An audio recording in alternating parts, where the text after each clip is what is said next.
Sumire knows too much for her own good. In Boruto 2 Blue Vortex Chapter 18, we see Amado shut down Kawaki by giving a voice command. And who just so happens to be there? Sumire. I mean, she just stumbles across like so much information. And I just feel like this is gonna come back to bite her in the ass someday. I mean, she knows how to deactivate deactivate Kawaki, but like, is he going to allow that? Is he going to let that stand? It's really probably voice specific to Amado. You know what I mean? Like, he's most likely going to be the only person that's able to do that. But the fact that she knows that he can do that is probably something. You know, it's somebody's gonna do the wrong thing or think the wrong thing. You know what I'm saying? I definitely feel like hopefully Sumire, in these last couple of years has been learning something, you know what I mean, with Amado to work on something. I don't know, dude. I feel like she's different from the other shinobi. She's different than Sarada when it comes to I would say maybe like usefulness or like in her knowledge.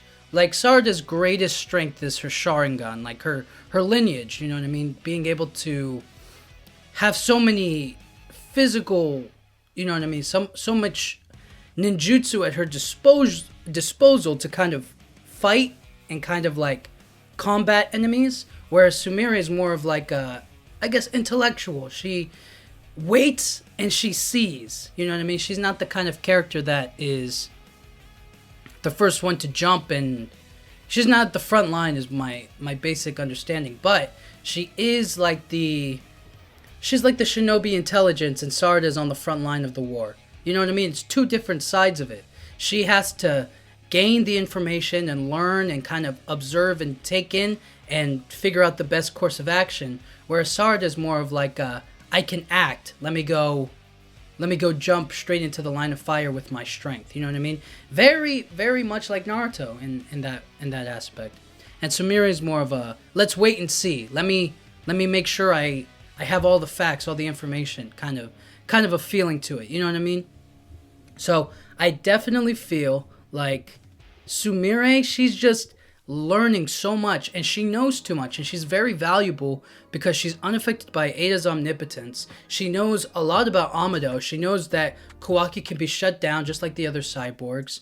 I mean, she knows a lot. She knows that Boruto isn't a traitor. You know what I mean? Like, she's very valuable, and she's a great addition. It's just she isn't like everybody else where she can just like she doesn't just attack, you know what I mean? She's not a combatant, you know what I'm saying? So it's really interesting to see what they're going to do with Sumire's character.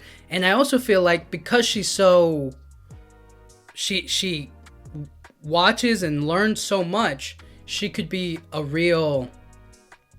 she could have a target on her back, is what I mean. Is that like it's getting scary for Sumire out here, and I don't know what she's going to be able to do if a threat comes and, you know what I mean, she becomes a, like, let's say, for instance, one of the Shinju kidnapped her, right? And they wanted information out of her. They could get information out of her, you know what I'm saying? So it's a little difficult to figure out what she's going to be able to do. But I'm very excited to see where they go with her, especially because of the conversation she had with Sarada. Maybe that conversation will spur her to act more, you know what I mean? To take chances and go with what she feels is right, rather than waiting and seeing what Boruto does or his thought process, you know what I mean? So, really excited. I'm a little nervous for her, but I want to see what she does. I want to see how she contributes. So, thank you guys so much for watching. Yeah.